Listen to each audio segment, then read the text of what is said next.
Hello friends. मैं के रमेश केंद्रीय विद्यालय से। और आज हम डिस्कस करने जा रहे हैं हमारा फर्स्ट चैप्टर पावर शेयरिंग। देखिए, ये क्लास टेंथ का पॉलिटिकल साइंस का फर्स्ट चैप्टर है। और इस चैप्टर के अंदर क्या क्या पढ़ेंगे एक बार ये डिस्कस कर लेते हैं। सबसे पहले हम पढ़ेंगे कि पावर शेयरिंग का क्या मीनिंग है। फिर हमने एक कॉन्टेक्स्ट में देखना है, श्रीलंका और बेल्जियम दो कंट्रीज़ हैं। इनके कॉन्टेक्स्ट में हम ये देखकर समझेंगे कि why power sharing is desirable, उसकी ज़रूरत क्या है। और फॉर्म्स ऑफ पावर शेयरिंग पढ़ते हुए हम ये भी देखेंगे कि इंडिया के अंदर पावर शेयरिंग किस तरीके से दिखती है। तो आइए, ज़्यादा समय ना लेते हुए हम शुरू करते हैं चैप्टर को। इस चैप्टर की शुरुआत हम करेंगे इसके डेफिनेशन से। पावर शेयरिंग क्या है? पावर शेयरिंग को देखो समझने के लिए बहुत शॉर्ट में अगर मैं आपको बताऊं तो ये सिस्टम ऑफ गवर्नेंस है जिसके अंदर सोसाइटी के हर सेगमेंट को के बीच में पावर को शेयर किया जाता है। और सेकंड पॉइंट के अंदर आप ये देख सकते हैं कि इस पावर्स को शेयर करने की ज़रूरत क्या है अमंग वेरियस सोशल ग्रुप्स। वो इसलिए कि सोसाइटी के अंदर जितने भी कम्युनिटीज़ हैं उन सबको रिप्रेजेंट किया जा सके, किसी का भी जो राइट्स है उसका वायलेशन ना हो। इन शॉर्ट अगर कहा जाए तो पावर शेयरिंग हर कम्युनिटी को रिप्रेजेंट करने का एक बेस्ट माध्यम है, एक बेस्ट मीडियम है। तो समझने के लिए और इसको बेटर तरीके से समझने के लिए हम देखेंगे कॉन्टेक्स्ट में बेल्जियम और श्रीलंका। देखिए, बेल्जियम यूरोप के अंदर एक कंट्री है। उस कंट्री के अंदर क्या ज़रूरत थी पावर शेयरिंग की उसको हम समझेंगे। उसको समझने के साथ साथ हम देखेंगे कि श्रीलंका जो कि एशियन कंट्री है, इंडिया का नेबरिंग कंट्री भी है, उसके अंदर भी पावर शेयरिंग की क्या ज़रूरत है। इन दोनों कॉन्टेक्स्ट को देखने के बाद हमें ये समझ आ जाएगा कि पावर शेयरिंग क्यों ज़रूरी है। तो आइए देखते हैं। आप देखिए, ये जो आपके स्क्रीन पर सामने आप देख सकते हैं कि ये मैप है। ये मैप जो है वो बेल्जियम का है। यूरोप के अंदर एक कंट्री है बेल्जियम, जिसका साइज हरियाणा से भी छोटा है। और हम इस वक्त समझ रहे हैं कि इसका साइज क्या है, इथनिक कंपोजिशन हम इसके बाद थोड़ी देर में समझेंगे। आप देखिए कि इस कंट्री के साथ जिनका बॉर्डर लगा हुआ है वो फ्रांस है, नीदरलैंड है, जर्मनी है, ठीक है, और लग्जमबर्ग है। ये कंट्रीज़ इनके साथ जो है वो जुड़े हुए हैं। तो कहीं ना कहीं कुछ इथनिक ग्रुप्स, कहने का मतलब कुछ लैंग्वेजेस, ये जो कंट्री है इसके अंदर हर टाइप के लैंग्वेजेस भी आपको दिखाई देंगे। तो उसको समझने के लिए हम चलते हैं इसके इथनिक कंपोजिशन यानी इसके सोशल कंपोजिशन पर। तो आप देख सकते हैं कि स्क्रीन पे आप सबके सामने यहाँ पर मैप के साथ साथ एक रीजन्स के अंदर बांट कर हमने समझाने की कोशिश की है इथनिक कंपोजिशन ऑफ बेल्जियम। आप देखिए, बेल्जियम का जो नॉर्थ पार्ट है, ठीक है, नॉर्थ पार्ट जो है वो फ्लेमिश रीजन है। इस एरिया के अंदर 59% डच बोलने वाले लोग रहते हैं। और एट द सेम टाइम जो इसका सदर्न पार्ट है, वो सदर्न पार्ट को आप देख सकते हैं वॉलन रीजन बोलते हैं। और इसमें लगभग 40% जो है वो फ्रेंच बोलने वाले लोग रहते हैं। और जो 1% रह गए वो वॉलन रीजन में रहते हैं और वो जर्मनी भी बोलते हैं। तो आपको यहाँ ये समझना ज़रूरी है कि ओवरऑल इस कंट्री के अंदर जो लोग मेजॉरिटी में हैं वो डच बोलने वाले लोग हैं और वो 59% है। और जो माइनॉरिटी में है उनके कंपैरिजन में वो फ्रेंच हैं 40% और 1% जर्मन है। तो मैं उम्मीद करता हूँ कि आपको इतनी कंपोजिशन पूरे बेल्जियम का समझ आया होगा कि बेल्जियम में मेजॉरिटी में जो है वो डच हैं और माइनॉरिटी में जो है वो फ्रेंच हैं। लेकिन जब हम कैपिटल में देखेंगे, यानी यहाँ पे जो सेंटर में आप देखिए कैपिटल को लोकेट किया गया, कैपिटल के अंदर देखेंगे कि वहाँ का इथनिक कंपोजिशन यानी वहाँ के जो कौन सी कम्युनिटी कितने परसेंट में है वो जस्ट इसका उल्टा है। तो आइए देखते हैं। ये देखिए, ये आपके सामने ब्रुसेल्स जो कि कैपिटल है बेल्जियम का। तो बेल्जियम के कैपिटल के अंदर ना एकदम रिवर्स है। आप देखिए यहाँ पर कैपिटल के अंदर फ्रेंच बोलने वाले जो लोग हैं वो लगभग 80% हैं। देख, और वो फ्रेंच बोलते हैं, जो कि कंट्री में ओवरऑल में वो माइनॉरिटी में है, लेकिन कैपिटल के अंदर वो मेजॉरिटी में है। और जो ओवरऑल मेजॉरिटी में है डच बोलने वाले लोग, ठीक है, वो कैपिटल में जो है वो जस्ट 20% है। तो ये रिवर्स, ठीक है। तो इस चीज के अंदर इसका अब क्या इम्पैक्ट क्या होता था, आइए वो जानते हैं। अब देखिए यहाँ पर आपके सामने स्क्रीन पर ये दिया गया है कि किस तरीके से दो कम्युनिटीज़ के बीच में डच बोलने वाले पीपल और फ्रेंच बोलने वाले पीपल बेल्जियम के अंदर इनके बीच में टेंशन क्यों हो रही थी। टेंशन जो इनके बीच में क्रिएट हो रही थी वो इसका रीज़न ये था कि जो फ्रेंच थे वो बहुत रिच थे और पावरफुल थे, ठीक है, इन कंपैरिजन टू डच।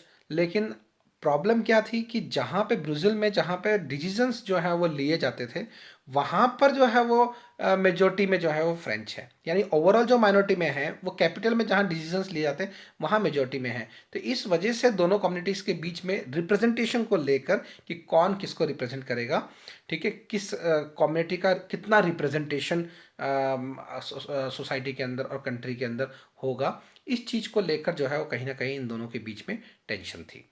तो अब देखिए, इसको और बेटर तरीके से समझने के लिए हम ये देखते हैं कि Belgium model of power sharing.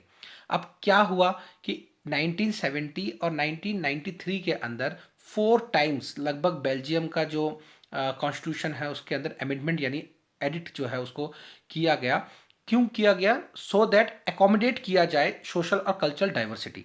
आप लोगों ने बचपन में पढ़ा है कि डाइवर्सिटी क्या है। अब ये लैंग्वेज के बेसिस पर जो डाइवर्सिटी है, इस डाइवर्सिटी को एकोमोडेट करने के लिए इसी मॉडल को ना, बेल्जियम का जो मॉडल आप सामने देख रहे हैं, इस मॉडल को एकोमोडेशन भी कहा जाता है। एकोमोडेशन मॉडल ऑफ बेल्जियम भी बोला जाता है कि किस तरीके से एकोमोडेट किया गया। ठीक है, तो आप ये देखिए कि इसके अंदर ये कोशिश की गई कि इक्वल रिप्रेजेंटेशन रखा जाए काउंसिल ऑफ मिनिस्टर्स का सेंटर में और स्टेट में। ठीक है, तो अब इसमें क्या है कि सेंटर में ओवरऑल आप देखेंगे तो फर्क नजर आएगा कि सेंटर गवर्नमेंट मतलब टोटल पूरे देश भर का, उस देश भर के उसमें अगर देखा जाए तो कहीं ना कहीं जो है वो डच मेजोरिटी में है और जो फ्रेंच बोलने वाले लोग हैं वो माइनॉरिटी में है। ठीक है, तो इस तरीके से ये मॉडल बनाया गया कि सेंटर के इश्यूज को भी रिप्रेजेंट किया जाए और जो स्टेट लेवल पर आप कह सकते हैं कि जो कैपिटल में जो प्रॉब्लम है उसको भी रिप्रेजेंट किया जाए। तो आइए देखते हैं कि क्या है ये Belgium model of power sharing. आप देख सकते हैं कि इसके अंदर स्पेसिफिक रूल बनाए गए सो दैट जो मेजॉरिटी में है और जो माइनॉरिटी में है, इन दोनों कम्युनिटीज़ को बराबर तरीके से रिप्रेजेंट करने का मौका मिले। तो आप देख सकते हैं कि पावर्स जो है वो सेंट्रल गवर्नमेंट ने क्या किया, बहुत सारे पावर्स स्टेट गवर्नमेंट को भी ट्रांसफ़र किए। और स्टेट लेवल पे अगर बात की जाए तो एक कम्युनिटी गवर्नमेंट बनाया गया। ये बहुत इंपॉर्टेंट पॉइंट है, इसमें क्वेश्चन भी पूछा जाता है कि किस तरीके से बेल्जियम में कम्युनिटी गवर्नमेंट ने प्रॉब्लम को सॉल्व किया। बेल्जियम के जो इथनिक ग्रुप्स के बीच में जो टेंशन्स थी उसको किस तरीके से सॉल्व किया, ये बहुत इंपॉर्टेंट पॉइंट है। तो आइए देखते हैं इसको। आप देख सकते हैं कि इसके अंदर क्या किया गया कि it is elected by the people. जो कम्युनिटी गवर्नमेंट है, हमारे देश में इसको लोकल गवर्नमेंट बोलते हैं। हाँ, तो it is elected by the people belonging to one language community, the Dutch and French and German speaking, no matter where they live. वो यानी लोग जो हैं वो अपने कम्युनिटी गवर्नमेंट को अपने बेसिस पर इलेक्ट करके चुन सकते थे और जिन उनकी लैंग्वेज से रिलेटेड, एजुकेशनल और कल्चर से रिलेटेड जो भी इश्यूज थे उनको जो रिप्रेजेंट करते थे वो कौन करते थे? कम्युनिटी गवर्नमेंट करते थे। यानी कम्युनिटी गवर्नमेंट को लोग खुद चुनते थे, अपनी कम्युनिटी की जो गवर्नमेंट है वो चुनते थे और उनके कम्युनिटी के अंदर जो भी इश्यूज होते थे उनको रिप्रेजेंट उनकी कम्युनिटी गवर्नमेंट करती थी। और जबकि जो सेंट्रल गवर्नमेंट की बात किया जाए तो उन्हें भी बहुत सारे पावर्स जो है वो स्टेट को ट्रांसफ़र किए।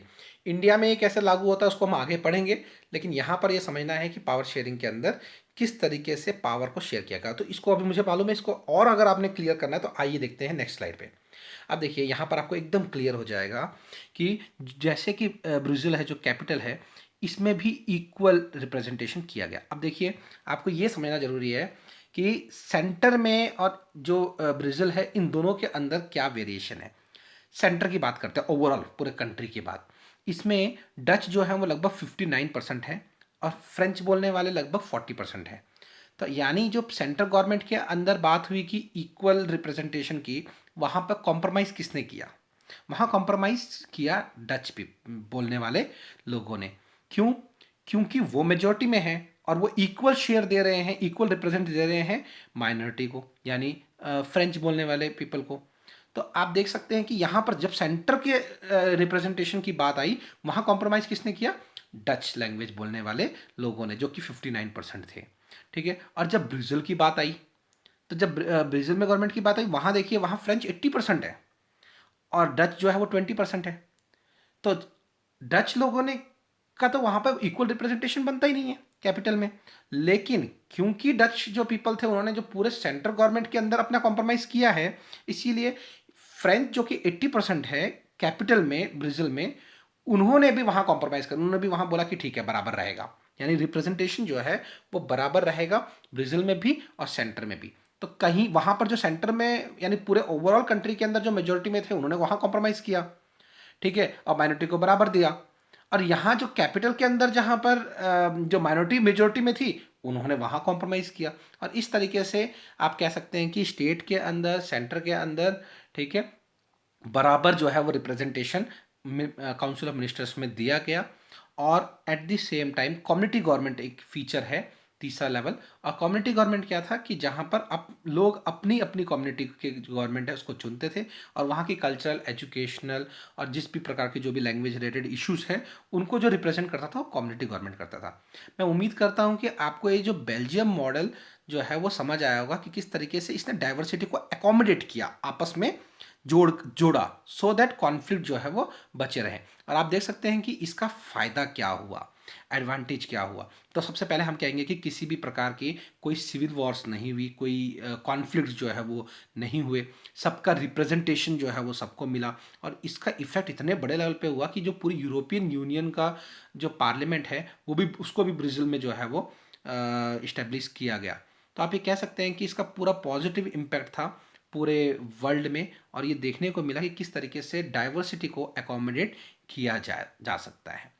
तो आइए इसके बाद जो नेक्स्ट केस स्टडी है वो हम देखेंगे। यहाँ पर आप सबके सामने मैप है श्रीलंका का, और आप देख सकते हैं कि श्रीलंका जो है वो नेबरिंग कंट्री है इंडिया के, जो है वो साउथ में ये है। और इसका जो साइज है वो लगभग हरियाणा के बराबर है। आप देख सकते हैं हमने फर्स्ट पढ़ा था बेल्जियम का, जो कि हरियाणा से भी छोटा था। और यहाँ एक और देश है श्रीलंका, जो कि लगभग हरियाणा के बराबर का कंट्री है। और हरियाणा हमारे देश का बहुत बड़ा स्टेट नहीं है। तो आप कह सकते हैं ये कंट्रीज़ भी जो हैं वो इतनी हैं, लेकिन इसके अंदर एक किस तरीके से पावर शेयरिंग्स को लेकर क्या क्या प्रॉब्लम्स हुई ये हम देखेंगे। तो आप देखिए, सबसे पहले हम साइज डिस्कस कर रहे हैं, इसके बाद हम डिस्कस करेंगे कि श्रीलंका के अंदर किस तरीके से इथनिक कंपोजिशन, वहाँ की सोशल कंपोजिशन कैसी है, वो हम आगे डिस्कस करेंगे। आप ये देख सकते हैं कि तमिलनाडु जो हमारे स्टेट है साउथ का, उससे और थोड़ा नीचे जाएंगे तो वहाँ पर आपको जो है वो श्रीलंका ये कंट्री मिलेगा। तो आइए देखते हैं इसके अंदर इथनिक कंपोजिशन क्या है। देखिए, इथनिक कंपोजिशन में आपको ये समझना ज़रूरी है कि यहाँ पर जो लैंग्वेज मेनली बोली जाती है वो सिन्हाला है। तो और जो सिन्हाला लैंग्वेज है वो लगभग 74% लोग बोलते हैं, और वो मेनली बुद्धिस्ट हैं, यानी कि जो बुद्धिज़्म फॉलो करते हैं, ठीक है। तो 74% अगर सिन्हाला हैं, जो कि सिन्हाला लैंग्वेज बोलते हैं, तो हमें ये देखना है कि माइनॉरिटी में कौन है। तो माइनॉरिटी के अंदर अगर देखा जाए तो लगभग 18% जो है वो तमिल स्पीकर, जो तमिल लैंग्वेज बोलते हैं, वो माइनॉरिटी में है, जिसके अंदर से मैक्सिमम जो है वो हिंदू एंड मुस्लिम है। तो आप देख सकते हैं, ये आपके सामने एक फ्लो डायग्राम बनाया गया है। इस फ्लो डायग्राम में आप ये देखिए कि जो माइनॉरिटी है वो तमिल स्पीकर है, और तमिल स्पीकर की कैटेगरी को भी समझना जरूरी है। तमिल स्पीकर्स में से जो एक लिखा हुआ है, जो श्रीलंकन तमिल्स, ये जो है वो लगभग 13% है, और ये वहाँ के नेटिव पीपल हैं, ठीक है। और दूसरा है इंडियन तमिल। जब ब्रिटिशर्स के टाइम पे टी प्लांटेशन वगैरह के लिए बहुत सारे लेबर्स को जो है वो ले जाया गया था, फिर वो वहीं रह गए, वो इंडियन तमिल्स है, वो 5% है। तो इन दोनों को मिलाकर जो तमिल बोलने वाले हैं वो जस्ट 18% है, और जो मेजोरिटी है वो 74% जो है वो कंपोजिशन किसका है, सिन्हाला।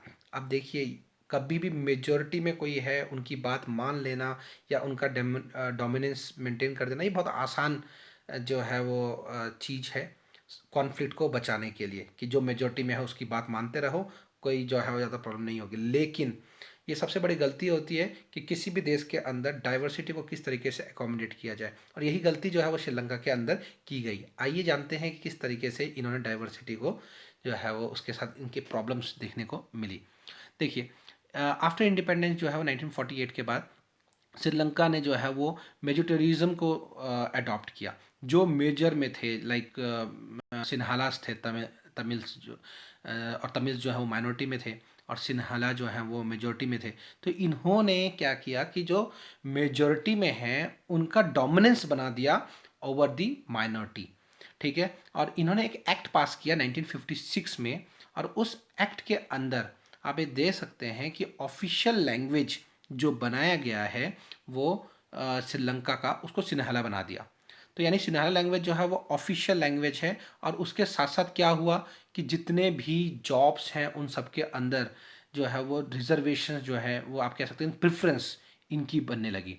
यानी जो सिन्हाला बोलते हैं उनकी प्रेफरेंस है जितने भी जॉब्स हैं उन सब के अंदर।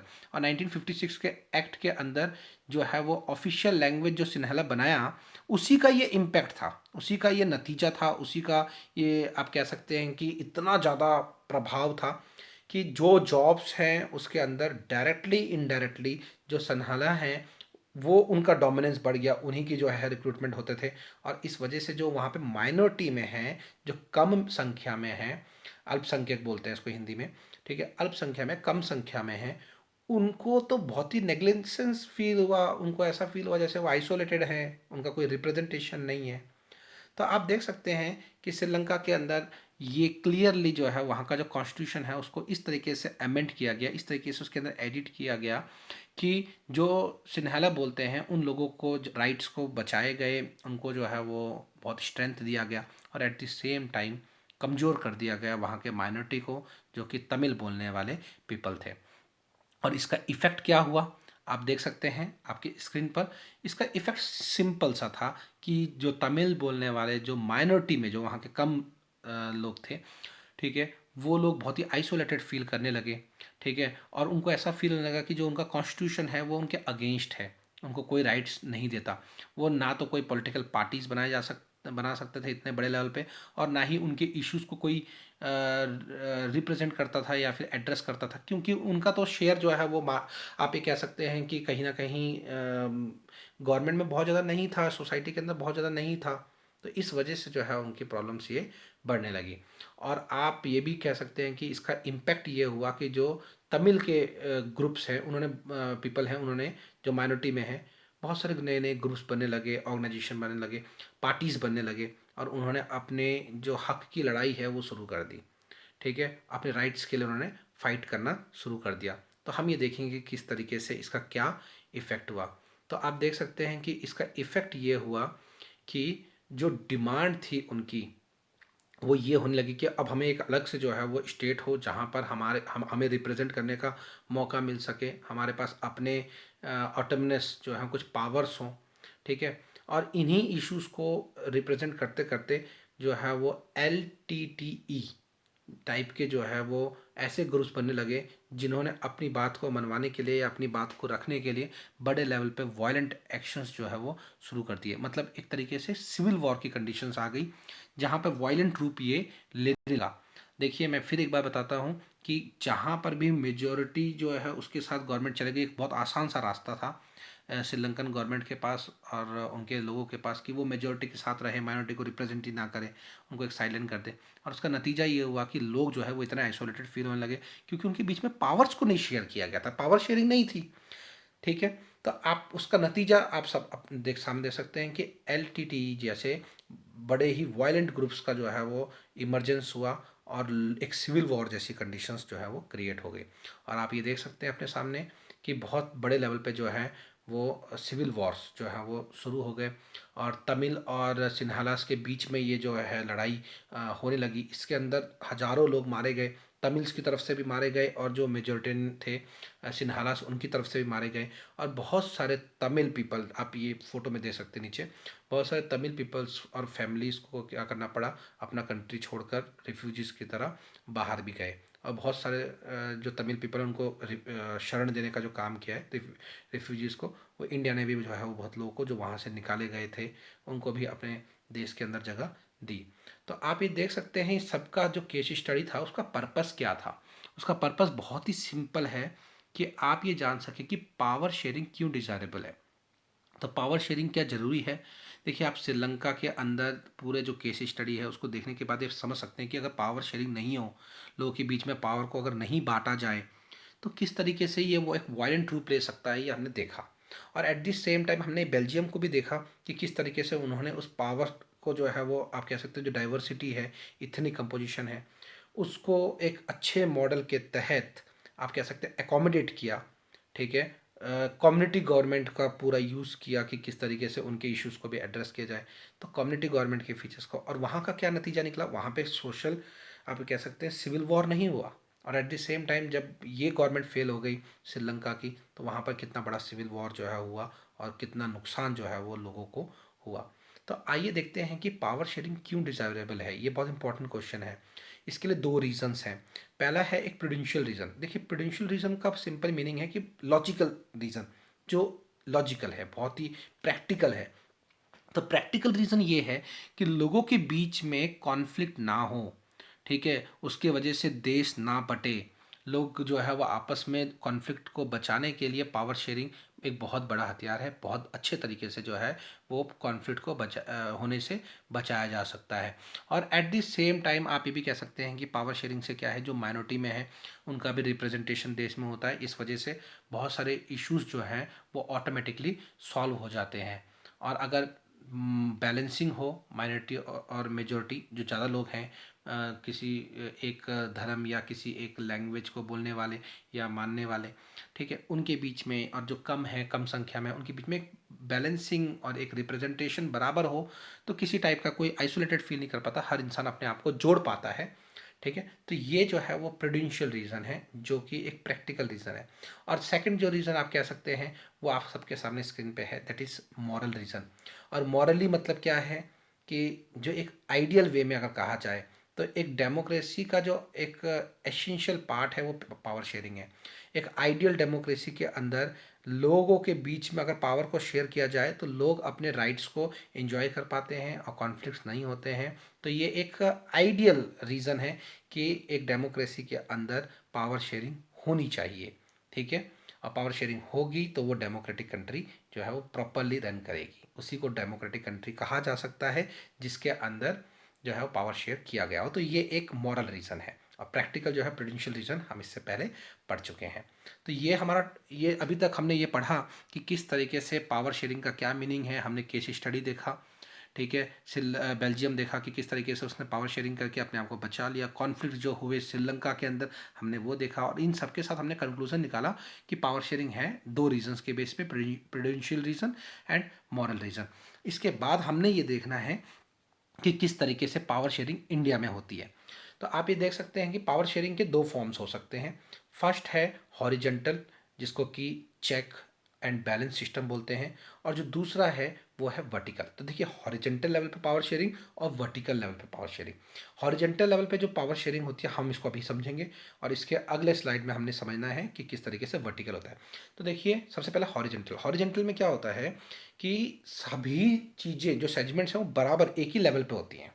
ठीक है, उसमें कोई ऊपर नहीं है, कोई नीचे नहीं है, सब जो है वो बराबर है। और जहाँ कोई ऊपर और कोई नीचे हुआ वहाँ पर क्या है, वहाँ पर आपका वर्टिकल पावर शेयरिंग आ जाएगा। तो हमारे कंट्री के अंदर हॉरिजेंटल और वर्टिकल दोनों देखने को मिलते हैं। तो आइए सबसे पहले हम ये समझें कि हॉरिजेंटल जो है वो पावर शेयरिंग क्या है, जिस पर सभी तीनों जो सेगमेंट्स हैं वो एक ही जगह पर है।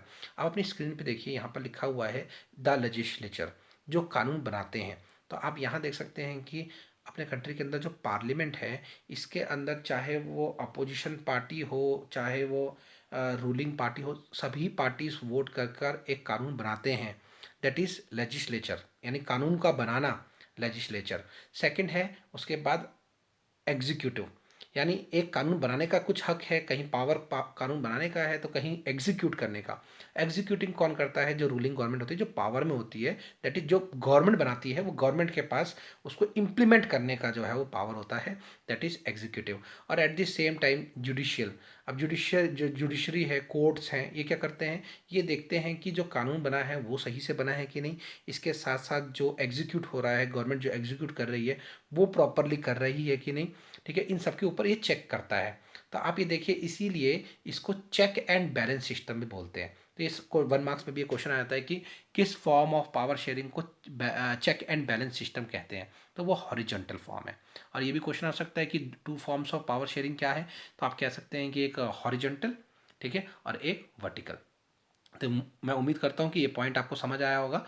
इसके अंदर क्या है कि पावर्स को एक ही लेवल पर अलग अलग ऑर्गन्स के बीच में जो है वो बांटा जाता है, अलग अलग सेगमेंट में बांटा जाता है। और उसका जो मेन पर्पस होता है वो होता है बैलेंस करना। और उस बैलेंसिंग के साथ साथ ये भी देखा जाता है कि उसको प्रॉपर वे में चेक करते रहना। और चेकिंग के लिए जो है वो जुडिशियल आपका सेगमेंट बहुत इंपॉर्टेंट हो जाता है। तो आइए अब इसके आगे देखते हैं कि वर्टिकल पावर शेयरिंग कैसे होता है। वर्टिकल, ठीक है। तो ये देख सकते हैं आपके सामने एक फ्लो डायग्राम है और इसके अंदर हम वर्टिकल पावर शेयरिंग को इस डायग्राम से ही समझ सकते हैं। देखिए ऊपर सेंट्रल गवर्नमेंट, उसके नीचे स्टेट गवर्नमेंट और उसके नीचे लोकल गवर्नमेंट। तो अब देखिए सेंटर जो है वो सबसे ऊपर है, क्यों? क्योंकि वो पूरे ओवरऑल कंट्री को रिप्रेजेंट करता है। स्टेट उसके नीचे है, ठीक है, और स्टेट के अंदर होता है जो विलेजेस और सिटीज़ हैं, वो लोकल गवर्नमेंट है। तो ये एक हायरार्की बन गया ना, ऊपर से नीचे एक सिस्टम बन गया। तो ये जो है वो वर्टिकल है। और एट द सेम टाइम जो हमने पीछे पढ़ा, ये देखिए यहाँ पर जो हमने पढ़ा, ये क्या था? ये एक ही लेवल पे था, दैट इज हॉरिजेंटल।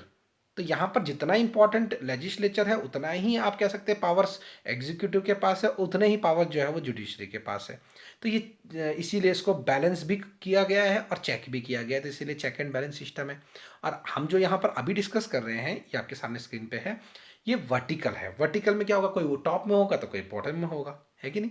तो यहाँ पर आप देख सकते हैं कि सेंट्रल गवर्नमेंट जो है वो पूरे देश भर के लिए बनाया गया है और सबसे टॉप में है, ठीक है। उसके अंदर स्टेट्स आते हैं और सेंटर बहुत सारे अपने पावर्स को, यहाँ पे देखिए क्लियरली जो थर्ड पॉइंट है वो आपको बताएगा कि पावर्स को जो है वो ट्रांसफ़र करता है। जैसा आप देखिए एजुकेशन का मैटर है, स्टेट के पास अपने एजुकेशन बोर्ड है। आप देखिए जितना भी सिक्योरिटी का है तो स्टेट, हर स्टेट के पास अपनी पुलिस है, ठीक है। तो इस तरीके से आप ये कह सकते हैं कि सेंटर बहुत सारे जो हैं वो पावर्स को शेयर करता है स्टेट के साथ, जैसे बेल्जियम में भी हमने देखा, ठीक है। और एक तीसरी चीज़ जो थे हमने जो बेल्जियम में देखा, कम्युनिटी गवर्नमेंट। और इंडिया में जो है वो आप कह सकते हैं कि जो तीसरे सिस्टम पे बना हुआ है दैट इज़ लोकल गवर्नमेंट। इसको लोकल सेल्फ गवर्नमेंट भी कहते हैं। और ये लगभग लगभग वैसा ही है जैसे आप बेल्जियम के अंदर कम्युनिटी गवर्नमेंट देखते हैं। तो अगर आपको बेल्जियम में कम्युनिटी गवर्नमेंट समझना, तो आप अगर लोकल गवर्नमेंट समझेंगे तो आपको वो क्लियर हो ही जाएगा, ठीक है। तो मैं फिर एक बार रिपीट करता हूँ आखिरी टाइम पीरियड पे कि ये जो वर्टिकल है, वर्टिकल में देखिए कोई टॉप होगा तो कोई बॉटम होगा, ठीक है। तो वर्टिकल में क्या है कि सबसे ऊपर सेंटर, उसके नीचे स्टेट और उसके नीचे लोकल, ठीक है, लोकल बॉडीज। तो ये हो गया वर्टिकल। हॉरिजेंटल में हमने पढ़ा कि लेजिस्लेचर, फिर उसके बाद जो है वो एग्जीक्यूटिव और जुडिशरी। मैं उम्मीद करता हूँ कि पावर शेयरिंग के जो ये फॉर्म्स हैं ये आपको क्लियर है। इसके बाद हमें ये पढ़ना है कि power sharing among the different social groups India के अंदर कैसे हो रहे हैं। देखिए हमने इंडिया के कॉन्टेक्स्ट में अभी जो पढ़ा, किस तरीके से इतने अच्छे तरीके से पावर शेयरिंग की गई है कि कॉन्फ्लिक्ट्स जो हैं वो जिस तरीके से श्रीलंका में हुआ, इस टाइप के इंडिया में नहीं हुए। तो आप ये देखिए power sharing among different social groups. Social group में आप कह सकते हैं बहुत सारे ऐसे सोशल ग्रुप हैं जो इकोनॉमिकली वीकर हैं या फिर सोशली वीकर हैं, किसी भी तरीके से इनइक्वालिटी है। हाँ, और इस तरीके से इनइक्वालिटी होने के बाद उनको बचाना, उनके राइट्स को बचाने के लिए, उनका इक्वल रिप्रेजेंटेशन के लिए बहुत ही ज़रूरी है कि उनके बीच में भी पावर शेयरिंग को किया जाए, और जैसे बेल्जियम ने किया। और आप देख सकते हैं कि इंडिया में, आप ऊपर देखिए फ्लो डायग्राम आपका बना हुआ है, वहाँ पर जो ये चार्ट है, ठीक है, पाई के थ्रू दिखाया गया है वुमेन को। नेक्स्ट जो है वह SC ST या OBC, जो सोशल ग्रुप जो है वो इकोनॉमिकली या सोशली थोड़ा कमज़ोर रह गए, ठीक है, उन सब के लिए कहीं ना कहीं कॉन्स्टिट्यूशन के अंदर रिजर्वेशन की पॉलिसी है। और ये रिजर्वेशन की पॉलिसी कहीं ना कहीं इनडायरेक्टली पावर प्रोवाइड करता है आपको मेन स्ट्रीम में आने के लिए। तो ये बहुत ही अच्छा एग्जाम्पल है जहाँ पर पावर शेयरिंग जो है वो डिफरेंट सोशल ग्रुप्स के बीच में की गई है। और इंडिया में ना केवल पावर शेयरिंग सोशल ग्रुप्स के बीच में की गई है, बल्कि आप ये देख सकते हैं कि पावर शेयरिंग जो है वो पॉलिटिकल पार्टीज, प्रेशर ग्रुप्स और मूवमेंट्स के बीच में भी की गई है। आप ये कह सकते हैं कि कोई भी एक पॉलिटिकल पार्टी हमेशा से जो है वो पावर में रहे, ऐसा नहीं है। पावर में वही पार्टीज रहेंगी जिसको कि लोग चुनते हैं। और टाइम के साथ साथ जो है वो आप देख सकते हैं कि इंडिया में दो बड़ी पार्टीज जैसे कि कांग्रेस है, BJP है, और इन दोनों के बीच में जो अलाइंस है, कहीं बार इनके अपने अपने अलाइंसेस, ठीक है, उनके बीच में जो है वो पावर शेयरिंग।